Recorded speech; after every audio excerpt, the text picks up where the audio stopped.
ராஜராஜன் தர்பார். இன்றைக்கு எதிர்க்கட்சி தலைவர் உதயநிதி ஸ்டாலின் அவர்கள் தாவேக அரசால் கைது செய்யப்பட்டிருக்கிறார். அதை பற்றி என்னுடைய கருத்துக்கள். 2 வாரங்களுக்கு முன்னால் அனிதா ராதாகிருஷ்ணன், திமுகவுடைய இன்னொரு எம்எல்ஏ, அவர் இதே போல ஒரு முதல்வரை குறித்து தரக்குறைவாக பேசியதால் அவர் கைது செய்யப்பட்டார். 2 வாரம் சிறையிலும் அடைக்கப்பட்டார். நீதிமன்றம் அவரை கடுமையாக சாடியது. அப்படி இருந்து கூட மற்றவர்களும் அதை பார்த்து திருந்தாமல் இன்றும் மீண்டும் அதை போன்ற ஒரு தரக்குறைவான பேச்சை பேசி, அதுவும் எதிர்கட்சி தலைவர் என்ற அந்தஸ்தில் இருக்கக்கூடிய ஒருவர் பேசியது மிகவும் உண்மையிலே வருத்தம் அளிக்கிறது. இந்த திமுகவை பொறுத்த வரைக்கும் அவர்களுக்கு என்னன்னா, என்ன பேசினாலும் சரி எங்களை ஒன்றும் பண்ண முடியாது, எங்ககிட்ட பண பலம் இருக்கிறது, படை பலம் இருக்கிறது, நாங்கள் என்ன வேணாலும் பேசுவோம், நினைத்ததெல்லாம் பேசுவோம், எங்களை எதுவும் செய்ய முடியாது அப்படிங்கிற ஒரு ஆணவம் எப்பவுமே ஒரு பேக்ரவுண்ட் இருக்க மாதிரி இருக்கும். அதுதான் அவர்களெல்லாம் இந்த மாதிரி பேச தோன்றுகிறது என்று நினைக்கிறேன்.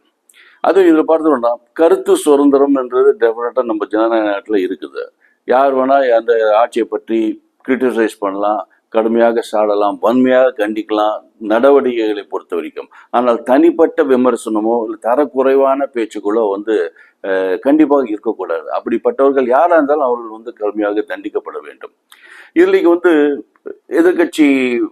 எதிர்கட்சின்னா நம்ம அதிமுக, பழனிசாமி ஆகட்டும், அன்புமணி, இவங்க எல்லாருமே என்ன சொல்றாங்க, உதயநிதி பேசியது தவறு, ஆகவே அதே சமயத்தில் அவர் கைது செய்யப்பட்டதும் தவறு என்று 2 பக்கமும் சொல்லி கொண்டிருக்கிறார்கள்.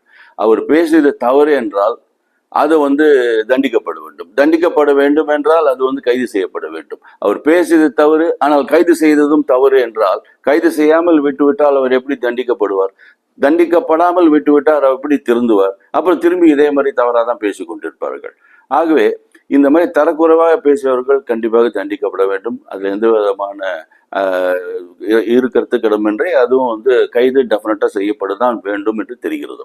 அதுவும் இந்த சம்பவத்தில் உதயநிதி எந்த அளவுக்கு பேசினாருங்கிறது உண்மையில தெரியல. எல்லோரும் அவர் பேசுறது தவறாக சித்தரிக்கப்பட்டதாக வர சொல்கிறார்கள். உண்மை நிலவரம் எதுவென்று தெரியவில்லை.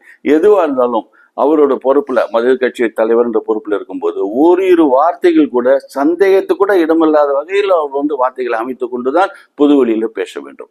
அதுவும் அவர் தமிழுக்கு உயிர் கொடுத்த முத்தமிழ் அறிஞர் கலைஞருடைய பேரன் அப்படின்றது அவருடைய பொறுப்பு 3 மடங்கு அதிகமாகிறது. அந்த நிலையை காப்பாற்றிக் கொள்வது செய்வாரா? ராஜராஜன் வாசன், இந்திய மறுமலர்ச்சி இயக்கம்.